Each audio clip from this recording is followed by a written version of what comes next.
Laura sat in the sleek, glass-walled conference room, the sterile environment amplifying her anxiety. The hum of distant conversations and the clink of coffee cups echoed faintly from the open office beyond.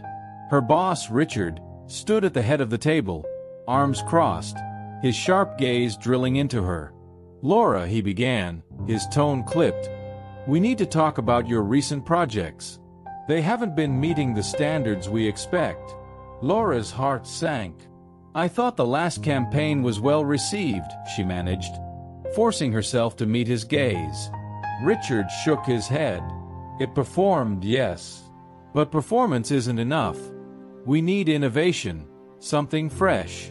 What you delivered felt recycled." His words landed like blows. "I thought I was bringing consistency," she whispered, trying to keep her voice steady. Richard leaned forward, his face hardening. "We need more than consistency here, Laura. I'm afraid it's not working out." He exhaled as if the conversation bored him. "I have to let you go." For a moment, everything blurred. The air felt heavy, suffocating. "You're firing me?" Richard gave a tight nod. "It's a business decision. These things happen." As Laura left the office building, the chill of the Boston air stung her cheeks. Autumn leaves swirled at her feet, crunching beneath her boots, but the usual hum of the city felt distant and muted.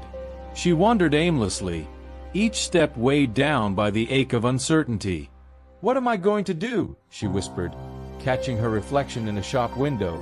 A woman with tired eyes, far from the bright-eyed dreamer she once was. When she finally reached her apartment, she collapsed onto the couch, tears burning her cheeks. Across the room, the mirror reflected the girl who once dreamt of being a writer. She stared at that distant version of herself, the memory gnawing at her. "What happened to you?" she asked aloud, her voice raw with frustration. The door creaked open, and Margaret, her grandmother, stepped inside. Her silver hair shimmered in the soft afternoon light, and a warm smile softened her wrinkled face. "Laura, sweetheart, what's wrong?" Margaret asked gently, sitting beside her on the couch. Laura wiped her eyes, struggling to speak. "I lost my job, Grandma. I don't know what to do now." Margaret pulled her into a gentle embrace. "Oh, my dear, I know it feels hopeless. But maybe this is a chance for something new." Laura shook her head. "What if I fail again?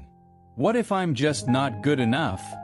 Margaret's eyes twinkled with knowing kindness. "Every writer faces rejection, Laura. It's part of the process." Laura bit her lip. "But it's been so long since I've written anything. I don't even know where to start." Margaret leaned back slightly, giving her a reassuring smile. "You've always had stories inside you, waiting to be told. Maybe now is the perfect time to let them out." The next morning, Margaret suggested they visit the library. The scent of old books and the soft creak of wooden floors welcomed Laura as she stepped inside. Memories surfaced, hours spent lost in novels, dreaming of writing her own stories. "You used to love this place," Margaret whispered with a smile.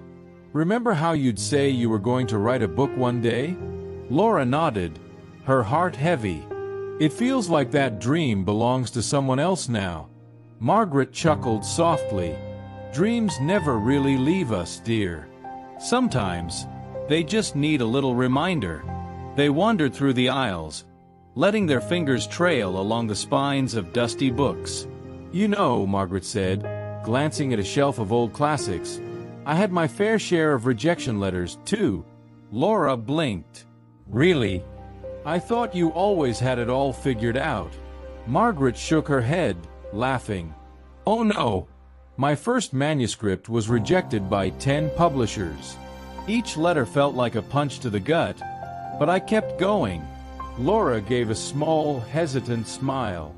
"Maybe I should give writing a try again, just to see what happens." Margaret squeezed her shoulder. "That's the spirit. Start small. Write what feels right. You've got this." Later, After a cozy brainstorming session with her grandmother, Laura felt a spark of inspiration.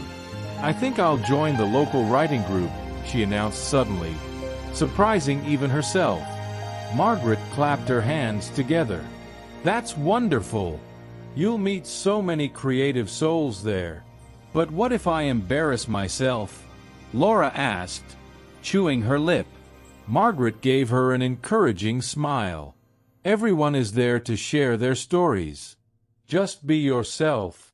At her first meeting, Laura's heart raced as she entered the small, sunlit room. The scent of coffee and paper filled the air.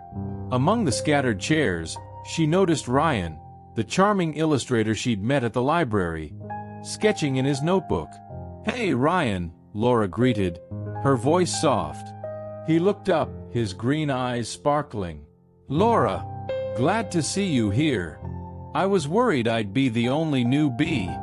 "Same," she admitted, sitting beside him. "I'm nervous, though. What if my writing isn't good enough?" Ryan chuckled.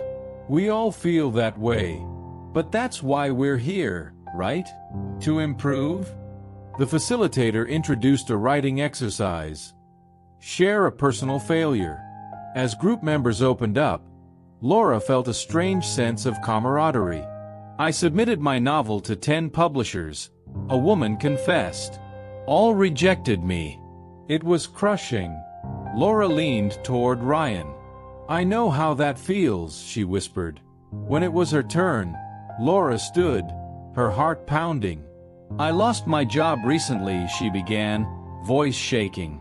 "It feels like starting over." Ryan smiled warmly. "That was brave, Laura. Thanks for sharing." After the meeting, Ryan invited her for coffee, and conversation flowed easily between them. "You know," he said, stirring his drink, "we should collaborate. Your writing and my illustrations could create something amazing." Laura smiled, feeling lighter. "I'd love that. It's nice to have someone who understands." As the days passed, Laura threw herself into writing. Words poured out of her like a river finally unleashed.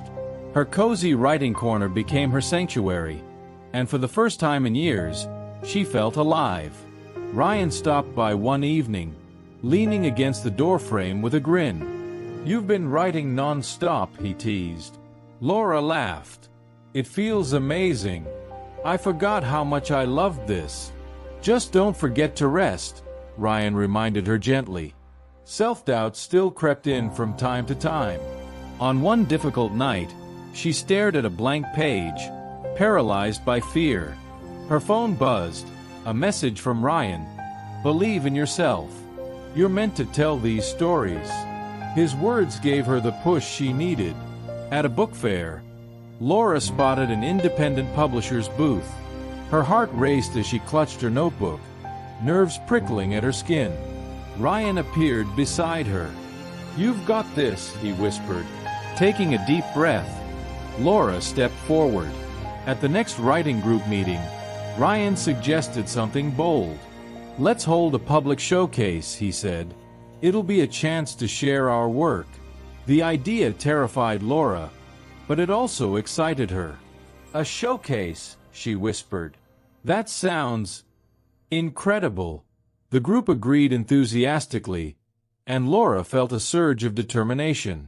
On the day of the showcase, Laura paced backstage, anxiety bubbling in her chest. Ryan appeared, his steady presence calming her nerves. "Just tell your story," he said. "You've got this." When her turn came, Laura stepped up to the microphone. The bright lights blinded her momentarily, but she took a deep breath and began. Her voice wavered at first, but with each word, she grew more confident. She shared her struggles, triumphs, and the lessons she'd learned along the way. The audience erupted in applause when she finished. Ryan gave her a thumbs up from the crowd, beaming with pride. After the event, people approached her with kind words and invitations to literary gatherings.